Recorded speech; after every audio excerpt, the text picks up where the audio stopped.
Hello to all students. तो हमने अपनी प्रीवियस क्लास में क्या पढ़ा था, डेवलपमेंट के बारे में पढ़ा था। हमने ये पढ़ा था कि what is mean by development, what is mean by growth and differentiation पढ़ा था डेवलपमेंट और ग्रोथ के बीच में, ठीक है। और हमने ये भी पढ़ा था कि क्या कैसे हेरिडिटी जो होती है और हेरिडिटी और जो इन्वायरमेंट होता है वो इफेक्ट करता है हमारे डेवलपमेंट के ऊपर, ठीक है। ये सारी चीजें हमने पढ़ी थी। हमने स्टेजेस ऑफ डेवलपमेंट भी पढ़ा था। स्टेजेस ऑफ डेवलपमेंट में हमने जो फर्स्ट स्टेज थी इन्फेंसी स्टेज, जिसे हमें शैशवावस्था कहते हैं, और जिसका ईयर जो होता है वो 0 से 2 ईयर होता है। हमने उसके कैरेक्टरिस्टिक्स पढ़े थे, फीचर्स पढ़े थे कि इस स्टेज में बच्चा क्या क्या करता है, ठीक है। क्वेश्चंस आपके इसी में से आते हैं, वो डेवलपमेंट और ग्रोथ में से आते हैं, प्रिंसिपल्स ऑफ डेवलपमेंट में से आते हैं और स्टेजेस में से आते हैं। आपको कोई भी कैरेक्टरिस्टिक्स या फीचर्स दे देगा और पूछ लेगा कि ये कौन से स्टेज में बच्चा करता है, ठीक है। तो अब हम पहले इन्फेंसी के जो स्टेजेस में, इन्फेंसी स्टेज में जो हमने कैरेक्टरिस्टिक्स किए थे, पहले हम उसको रिमाइंड कर लेते हैं। देखो फर्स्ट क्या होता है, इस स्टेज में बच्चा दुनिया में आता है तो वो एक्सपीरियंस करता है वर्ल्ड थ्रू द सेंसेस, ठीक है। बच्चा लुकिंग करता है, माउथिंग करता है, हियरिंग करता है, ग्रैस्पिंग करता है, रीचिंग फॉर ऑब्जेक्ट, यानी कि वो देखता है, ठीक है, वो सुनता है, वो चीजों पकड़ने की कोशिश करता है, वो ऑब्जेक्ट तक पहुंचने की कोशिश करता है, ठीक है। माउथिंग करता है, चीजों को अपने मुंह में डालता है, ठीक है। तो ये वो वाली स्टेज होती है, ये एक्सपीरियंस करता है बच्चा वर्ल्ड थ्रू द सेंसेस, ठीक है। अब इस स्टेज में सबसे ज्यादा फिजिकल और मेंटल डेवलपमेंट बच्चे का होता है। और आपने देखा भी होगा, बहुत सारी एड्स टीवी के अंदर आती है कि बच्चों का सबसे ज्यादा मानसिक विकास जो होता है वो 0 से 4 इयर्स या 5 इयर्स तक होता है। तो इस स्टेज में बच्चे को बहुत सारे न्यूट्रिशंस देने चाहिए, ठीक है। बच्चे को क्या देना चाहिए, बच्चे को सेरेग्रो या बहुत सारी जो सब चीजें अवेलेबल है, तो जिससे बच्चे का क्या हो सके, जिससे बच्चे का शारीरिक और मानसिक विकास प्रॉपर तरीके से हो सके, ठीक है। अच्छा, इस स्टेज में ना बच्चे का जो ब्रेन का मोस्ट इंपॉर्टेंट पार्ट होता है ना, जिसे हम सेरेब्रम कहते हैं, जिसे हम सेरेब्रम कहते हैं, ठीक है। तो ये ब्रेन का बहुत इंपॉर्टेंट पार्ट होता है कि जैसे कि हम किसी चीज को कैसे परसीव करते हैं, परसेप्शन यानी प्रत्यक्षीकरण, हम किसी चीज को कैसे परसीव करते हैं, ये किसका फंक्शन होता है, सेरेब्रम का ही फंक्शन होता है, ठीक है। हम बौद्धिक क्षमता जो इंटेलिजेंस है कि हम कैसे मतलब कि कैसे चीजों को ग्रैस्प करते हैं, कितनी जल्दी चीजों को समझते हैं, तो वो क्या होता है, इंटेलिजेंस होता है, वो भी इसी का ही फंक्शन है। लैंग्वेज, हम लैंग्वेज सीखते हैं, ठीक है, तो वो भी किसका फंक्शन होता है, इसी का, सेरेब्रम का फंक्शन होता है। तो इसलिए जो ये स्टेज होती है वो फिजिकल और मेंटल डेवलपमेंट के लिए सबसे ज्यादा इंपॉर्टेंट होती है, ठीक है। सबसे ज्यादा रैपिड कह लो, सबसे ज्यादा फास्टेस्ट डेवलपमेंट इसी स्टेज में होता है, ठीक है। फिर थर्ड क्या होता है कि इसी स्टेज में ना चिल्ड्रन जो होता है ना वो डिफरेंशिएट करने लग जाता है या आइडेंटिफाई करने लग जाता है where the sound is coming from, कि साउंड जो है वो बेसिकली आ कहां से रही है, ठीक है। इस स्टेज में बच्चा जो होता है वो अपनी मदर टंग और एनी अदर वुमेन वॉइस के बीच में डिफरेंशिएट करने लग जाता है, ठीक है। अगर बच्चा बैठा होगा और आप उसके पेट को छोड़कर काम कर रहे होंगे और वो रो रहा होगा और आप दूर से चिल्ला दोगे कि हाँ मैं आ रही हूँ, ऐसा कुछ, तो बच्चा रिकॉग्नाइज करके शांत हो जाता है, ठीक है। इस स्टेज में बच्चा ये सब चीजें करता है। इस स्टेज में बच्चे का लैंग्वेज डेवलपमेंट होता है, लेकिन कैसा होता है, पहले एक फोनिक साउंड डेवलप होता है, फिर बच्चा बा मा करता है, जिसे बैबलिंग कहते हैं, ठीक है। तो बच्चे का क्या होता है, बैबलिंग शुरू हो जाती है इस स्टेज में, ठीक है। इस स्टेज में ना बच्चा जैसे जैसे जैसे जब बच्चा पैदा होता है ना तो उसका जो विजन होता है ना, आई का विजन, वो हम जैसा नहीं होता, ठीक है। बच्चा तो जैसे जैसे बच्चा 6 मंथ्स का होता है ना तो बच्चे में क्या हो जाती है, आई साइट ना इंप्रूव, आई विजन इंप्रूव होने लग जाता है, और अप टू 1 ईयर तक ना बच्चे का आई साइट जो होता है वो बिल्कुल सेम हो जाता है एज एडल्ट की तरह, 20/20, ठीक है। फिर उसके के बाद क्या होता है, इस स्टेज के अंदर और क्या होता है, इस स्टेज में बच्चे का मोरालिटी डेवलपमेंट बिल्कुल नहीं होता, क्योंकि बच्चा मोरालिटी, नैतिकता के बारे में क्या जानता है, उसे तो पता ही नहीं है, ठीक है। इस स्टेज में बच्चे का सोशल डेवलपमेंट शुरू होता है, सामाजिक विकास शुरू होने लग जाता है, क्योंकि वो घर के जिन जिन लोगों को देखता है, फैमिली जो उसके लिए जो डेली वो जिन जिन लोगों को देखता है उनको देख के स्माइल करना शुरू कर देता है, ठीक है। तो वो पहचानने थोड़ा वो करने लग जाता है, मतलब फेमिलियर हो जाता है फेसेस से, ठीक है। अच्छा, इस स्टेज में ना बच्चा इमिटेशन भी करता है, अनुकरण करता है, आप जैसा करोगे ना उसके सामने वो वैसा ही आपके सामने रिपीट करेगा, ठीक है। तो यानी कि वो कॉपी करता है आपको, ठीक है, that is called a imitation, ठीक है। और इस स्टेज में बच्चा क्या करता है, जनरलाइजेशन होता है, सामान्यकरण होता है, कि उसको ना ये नहीं पता होता कि ये भी मेरी मम्मी है और ये मेरी बुआ है, नहीं, वो क्या कहता है, वो सबको मम्मी मम्मी कहता है, कि ये इसकी 2 आंखें 2 कान है, लंबे वाले, ये भी मेरी मम्मी, ये भी मेरी मम्मी, ये भी मेरी मम्मी है। तो यानी जनरलाइजेशन करता है, सामान्यकरण करता है, ठीक है। तो ये स्टेज आपकी हो गई infancy stage. Now come to the second stage जो होती है आपकी, वो चाइल्डहुड होती है, चाइल्डहुड, ठीक है। चाइल्डहुड को डिवाइड किया जाता है प्री चाइल्डहुड के अंदर और पोस्ट चाइल्डहुड के अंदर। हम पोस्ट चाइल्डहुड भी कह देते हैं इसे, या हम इसे लेटर चाइल्डहुड भी कह देते हैं, लेटर चाइल्डहुड। ठीक है, अब ये जो होती है चाइल्डहुड वो बेसिकली कितने से कितने साल की होती है, 3 से 12 साल कर लो। ठीक है, तो 3 से 7 साल की या 3 से 6 साल आप यहाँ पे कर लो, और 7 से 11 साल या 12 साल आप यहाँ पे कर लो। ठीक है, तो यानी आपको क्या ये नंबर्स थोड़े चेंज होते रहते हैं, कहीं पे 6 से 7 लिखा होगा, कहीं पे 7 से 8 या 13 के बजाय 12 लिखा होगा, लेकिन पीरियड ऑफ टाइम याद रखना है आपको। 3 to 6 प्री चाइल्डहुड होता है और 7 to 13 जो होता है वो पोस्ट चाइल्डहुड होता है। पीरियड ऑफ टाइम कितना होता है, 1-2 नंबर से इफेक्ट नहीं करता। ठीक है, तो ये चाइल्डहुड हो गया। अब हम किसके बारे में पढ़ेंगे, प्री चाइल्डहुड के बारे में पढ़ेंगे कि प्री चाइल्डहुड में बच्चा क्या क्या करता है। ठीक है, प्री चाइल्डहुड जो कि बच्चे की एज होती है 0 से 6 ईयर्स। ठीक है, 0 से 6 ईयर्स। ठीक है, तो पहले 0 से 6 ईयर्स, सॉरी 3 to 6 ईयर्स वाली कर लेते हैं। ठीक है, इसे हम पूर्व बाल्यावस्था कहते हैं, पूर्व बाल्यावस्था। अब इस स्टेज में बच्चा क्या क्या करता है, चलिए इस स्टेज में सबसे पहले तो बच्चा क्या करता है, इस स्टेज में बच्चा ईगोसेंट्रिज्म होता है। ईगोसेंट्रिज्म को हम अहम केंद्रित भी बोलते हैं, अहम केंद्रित। ठीक है, या इसे हम सेल्फ सेंटर्ड भी बोलते हैं, आत्म केंद्रित। ठीक है, सेल्फ सेंटर्ड। अब ये क्या होता है ईगोसेंट्रिज्म, ईगोसेंट्रिज्म क्या होता है, इससे पहले एक और चीज देखना कि इस स्टेज में ना बच्चा डिफरेंशिएशन करने लग जाता है। डिफरेंशिएशन, डिफरेंशिएशन उस स्टेज में जो पहली स्टेज थी इन्फेंसी स्टेज, उसमें बच्चा जनरलाइजेशन करता था। जनरलाइजेशन यानी सामान्यकरण, सब चीजों को वो समान समझता था। ठीक है, ये भी मेरी मम्मी, ये भी मेरी मम्मी, ये भी मेरी मम्मी। लेकिन अब वो डिफरेंशिएशन करने लग जाता है, ये मेरी मम्मी है और ये मेरी बुआ है, ये मेरी मासी है। ठीक है, तो अब बच्चा क्या करने लग जाता है, डिफरेंशिएट करने लग जाता है। जब बच्चा डिफरेंशिएट करने लग जाता है, ये मेरे मम्मी पापा है, ये मेरी चीज है, तो बच्चे में ईगोसेंट्रिज्म आ जाता है, सेल्फ सेंटर्ड आ जाता है। यानी कि अहम केंद्रित, यानी कि ये मेरे मम्मी पापा है, ये मेरी चीज है, I will not share with anyone, मैं ये किसी के साथ शेयर नहीं करूंगा। ठीक है, तो यानी कि वो क्या करते थे, ये मेरी चीज है, ये मेरी चीज है, ये मेरी चीज है। ठीक है, तो उसे हम क्या कहते हैं, ईगोसेंट्रिज्म कहते हैं। ठीक है, अच्छा, और ये ना, ये जो होती है ना, इस स्टेज को ना गोल्डन पीरियड ऑफ टाइम भी कहते हैं। ठीक है, गोल्डन पीरियड ऑफ टाइम भी कहते हैं। इस स्टेज को हम टॉय एज भी कहते हैं, क्योंकि बच्चा टॉय के साथ एक्चुअल में इस स्टेज में खेलना शुरू कर देता है। ठीक है, तोड़ मरोड़ना, सब कुछ करना। ठीक है, टॉय एज होती है। और इस स्टेज को हम प्री गैंग स्टेज भी कहते हैं। ठीक है, प्री गैंग एज। ठीक है, ये होगा कैरेक्टरिस्टिक्स।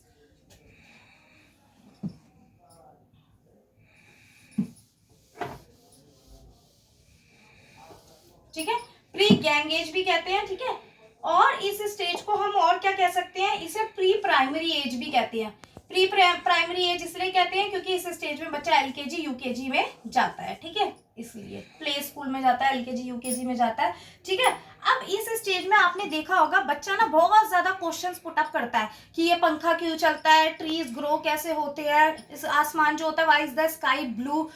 तो मतलब कि जो भी उसके मन में आ रहे होते हैं ना क्वेश्चन, इंटुइटिव थॉट होते हैं। क्या होते हैं, एक तो मेरे से बहुत ज्यादा आस्क क्वेश्चन, बच्चा बहुत ज्यादा क्वेश्चन पुट अप करता है, और जब तक आप उसके आंसर ना दो तब तक वो पूछता ही रहता है। ठीक है, और आस्क क्वेश्चन, और इसमें ना बच्चा इंटुइटिव थॉट लेकर आता है, मतलब इंटुइटिव थॉट आते हैं उसके मन में, अंदर से ही आते हैं। ठीक है, इंटुइटिव थॉट को हम अंतः प्रज्ञात्मक कहते हैं, प्रज्ञात्मक विचार।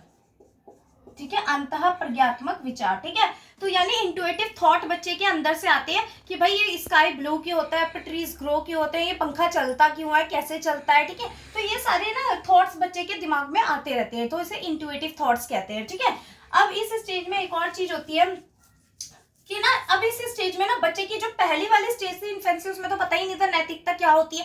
इस स्टेज में बच्चे का मॉरलिटी डेवलपमेंट तो होता है, यानी नैतिक विकास तो होता है, लेकिन इस स्टेज में भी बच्चे को नैतिकता के बारे में कुछ नहीं पता होता, मोरालिटी क्या होती है इसे नहीं पता होता। ठीक है, लेकिन नैतिक जो मोरालिटी का डेवलपमेंट होता है, लेकिन कैसे होता है, इसमें मोरालिटी कौन डिफाइन करता है, morality defined by teacher and parents. यानी इसमें मोरालिटी कौन डिफाइन करता है, कौन बताता है नैतिकता के बारे में, पेरेंट्स बताते हैं घर में और टीचर्स बताती है स्कूल के अंदर, ठीक है। यानी कि इस स्टेज में नैतिकता विकसित तो होगी, उसे नहीं पता नैतिकता क्या होती है, बट उसे क्या पता है, गुड और बैड पता है, ठीक है, अच्छा और बुरा, ठीक है, अच्छा और बुरा। यानी कि अगर मैं ये चीज करूंगा तो मम्मी मुझे मारेगी, तो पिटाई से बचने के लिए, पनिशमेंट से बचने के लिए वो मम्मी पापा की सारी आज्ञाओं का पालन करता है, ठीक है, सारी आज्ञाओं का पालन करता है सिर्फ इसलिए ताकि वो पनिशमेंट से बच सके, ठीक है। तो ये वो वाली होती है, उसे नैतिकता से कोई लेना देना नहीं है, उसे बस ये पता है ये अच्छी बात है ये बुरी बात है, ठीक है। फॉर एग्जाम्पल एक बच्चा है, ठीक है, वो ना घर स्कूल से ना रबड़ चुरा के लेकर जाता है, ठीक है। सोचो बच्चा ना इरेजर चुरा के घर में लेकर आया और मम्मी से बोल रहा है, मम्मी मम्मी देखो आज मैं ना एक लड़की की इरेजर लेके आया हूँ, ठीक है। तो मम्मी अगर उसको बोलती है कि अच्छा बेटा ये तो तूने बहुत अच्छा काम किया, चल नेक्स्ट ना अब ना पेंसिल भी लेके आई हो और शार्पनर भी लेके आई हो, तो अच्छा बच्चे ने क्या सीखा कि भाई किसी और की चीज ऐसे लेकर आना या रख लेना क्या होता है, अच्छी बात होती है, ठीक है। अब यहीं पे टीचर अगर बच्चे को अगर वो इरेजर लेके आया और यहीं पे मम्मी उसको बोल दे कि नहीं बेटा ये क्या किया, ये गलत बात होती है, किसी का सामान नहीं लेना चाहिए ऐसे, तो बच्चे ने क्या सीखा, ये गलत बात होती है, ठीक है। तो इट मीन्स उसके लिए क्या है, मोरालिटी यहाँ पे बस अच्छा और बुरा है, ठीक है। और कौन डिफाइन करेगा, ये टीचर्स डिफाइन करेगी या पेरेंट्स डिफाइन करेंगे, ठीक है। ठीक है, तो इसमें मोरालिटी कौन डिफाइन करता है, टीचर और पेरेंट्स डिफाइन करते हैं, ठीक है। अब नेक्स्ट क्या होता है, इस स्टेज में ना बच्चा ना आपने देखा होगा छोटी छोटी ना पिक्चर्स बनाना शुरू कर देता है, मतलब उसके ना छोटी छोटी पिक्चर्स जो भी वो देखता है ना उससे पिक्चर बनाना शुरू कर देता है छोटी छोटी। यानी बच्चे के अंदर ना मेंटल रिप्रेजेंटेशन शुरू हो जाता है, मेंटल रिप्रेजेंटेशन या कह लो मेंटल रिप्रेजेंटेशन या कॉन्सेप्ट्स बनने लग जाते हैं बच्चे के दिमाग के अंदर, ठीक है, या कह लो मेंटल इमेज बनने लग जाती है बच्चे के दिमाग के अंदर, या हम पियाजे के अकॉर्डिंग बोले तो स्कीमा बनने लग जाता है बच्चे के अंदर। यानी बच्चा अपने दिमाग में मानसिक संरचनाएं बनाने लग जाता है, संरचनाएं, ठीक है।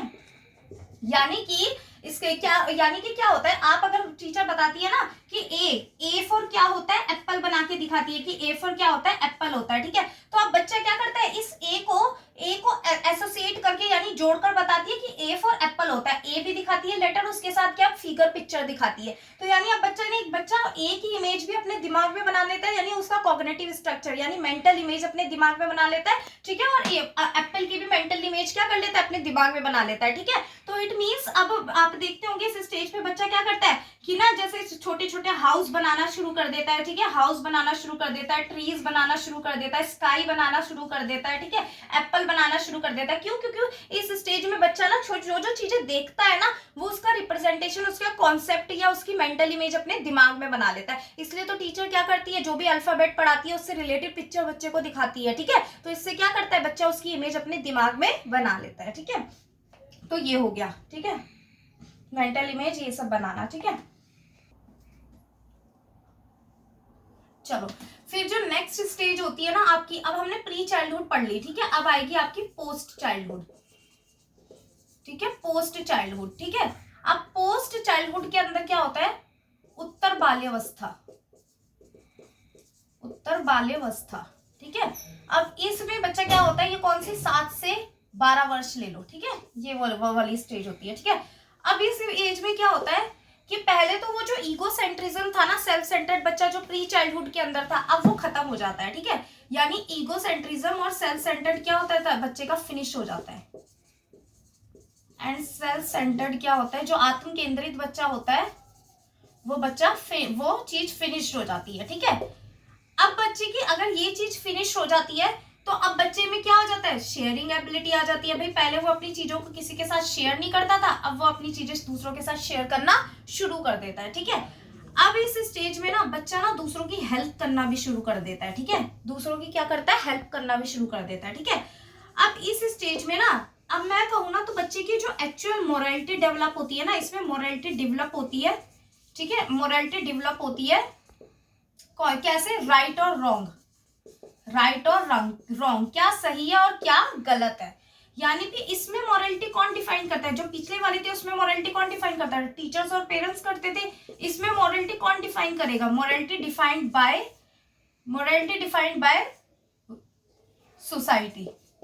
कौन डिसाइड करेगा, सोसाइटी डिसाइड करेगी। इट मींस जो सोसाइटी के लॉ, जो सोसाइटी के रूल्स और रेगुलेशन होते हैं ना, सोसाइटी के जो रूल्स और रेगुलेशन होता है बच्चा उसे ना बहुत अच्छे से फॉलो करता है, ठीक है, बहुत अच्छे से क्या करता है, फॉलो करता है। इस स्टेज में ना बच्चा ना बहुत ऑनेस्ट होता है, ठीक है, ऑनेस्ट होता है, चाहे खुद का कुछ बिगड़ भी जाए लेकिन वो दूसरों के बारे में बुरा नहीं सोचता, ठीक है।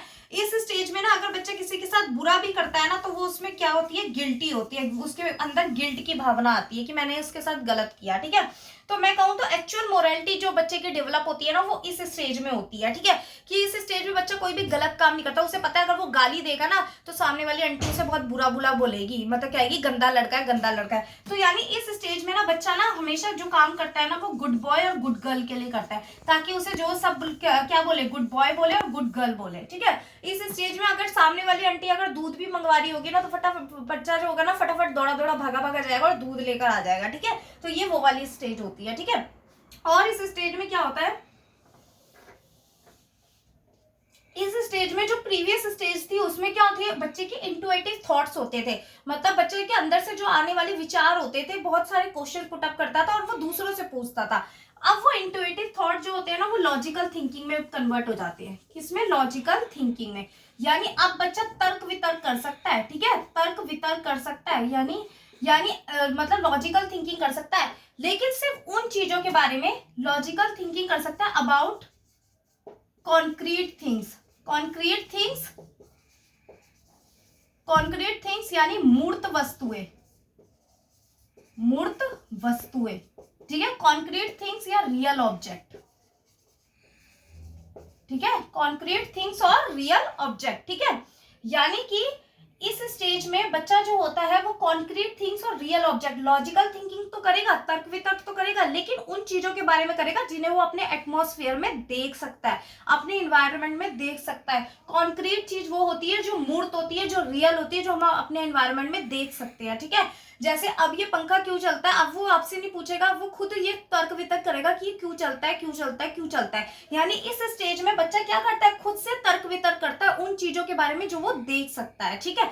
अच्छा, इस स्टेज में तभी तो बोला जाता है बच्चों के लिए, जो पहले का जो हमारा नेशनल करिकुलम फ्रेमवर्क से आने से पहले उस स्कूल्स में क्या होता था कि कोई भी फर्स्ट और second, third, fourth, fifth class की जो बुक्स होती थी ना वो बच्चे के मेंटल लेवल के अकॉर्डिंग नहीं होती थी, इसलिए बच्चा सिर्फ रटता रहता था क्योंकि वो उसके मेंटल लेवल के अकॉर्डिंग होती ही नहीं थी। लेकिन जो नेशनल करिकुलम फ्रेमवर्क आया ना उसने क्या किया कि जो बुक्स बनाई ना वो पहले कलरफुल बनाई और कैसे बनाई, उसमें ज्यादा से ज्यादा एक्टिविटीज इन्वॉल्व की ताकि बच्चों को हैंड्स ऑन एक्सपीरियंसेस मिल सके, ठीक है। और उसमें क्या किया, ज्यादा से ज्यादा वो चीज इन्वॉल्व की जो बच्चा अपने एटमॉस्फेयर एनवायरनमेंट में देख सके और जो उसके मेंटल लेवल के अकॉर्डिंग हो, क्योंकि इस स्टेज में बच्चे का मेंटल लेवल सिर्फ उन चीजों तक सीमित होता है जो बच्चा अपने एनवायरनमेंट में देख सकता है, ठीक है।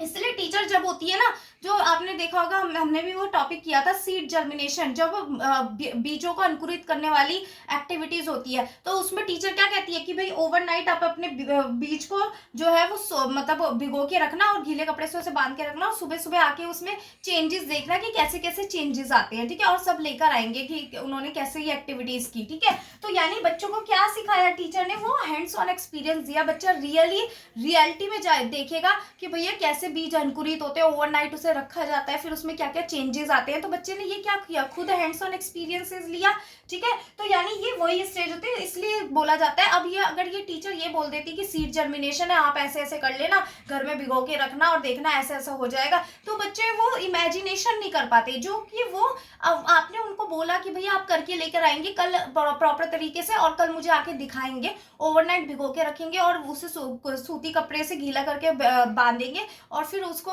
नेक्स्ट डे आके मुझे सब दिखाएंगे कि भैया उसमें क्या क्या चेंजेस आए हैं, ठीक है। तो यानी कि अब बच्चे को ने क्या किया, खुद हैंड्स ऑन एक्सपीरियंस लिया, खुद चीजों को खुद ऑब्जर्व किया, देखा, ठीक है। तो यानी अब उसको समझने में क्या होगा, आसानी होगी और इंटरेस्टिंग लगेगा, है ना, और पढ़ाई जो होगी वो बर्डन नहीं लगेगी, ठीक है। इसलिए बोला जाता है। अच्छा, इस स्टेज में तभी तो जो टॉपिक्स दिए जाते हैं, जो ऐसे दिए जाते हैं, वो कौन कौन से दिए जाते हैं, माई रिपब्लिक डे, इंडिपेंडेंस डे के ऊपर लिखे जाते हैं, माई स्कूल के ऊपर दिए जाते हैं, माई होम के ऊपर दिए जाते हैं, माई फैमिली के ऊपर दिए जाते हैं, वो चीज जो बच्चा अपने एटमॉस्फेयर में, इन्वायरमेंट में देख सके, ताकि वो उसको समझ सकेगा और जो वो अब फिर रटने की जरूरत नहीं पड़ेगी ना, वो जो लिखा है वो बच्चे को समझ में आएगा कि हाँ ये चीज ये है, ठीक है।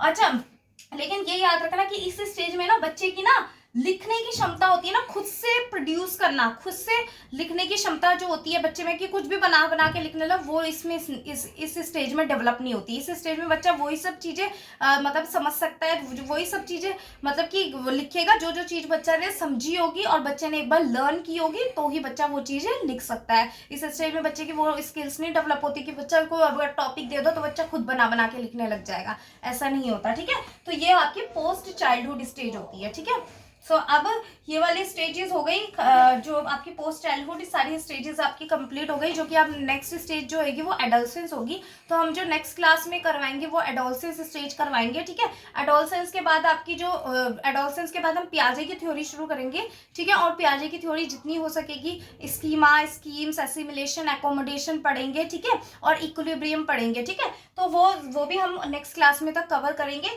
तो अब अगर आपको ये वीडियो पसंद आई हो तो प्लीज़ इसे लाइक कीजिए, शेयर कीजिए और सब्सक्राइब कीजिए। ठीक है, थैंक यू।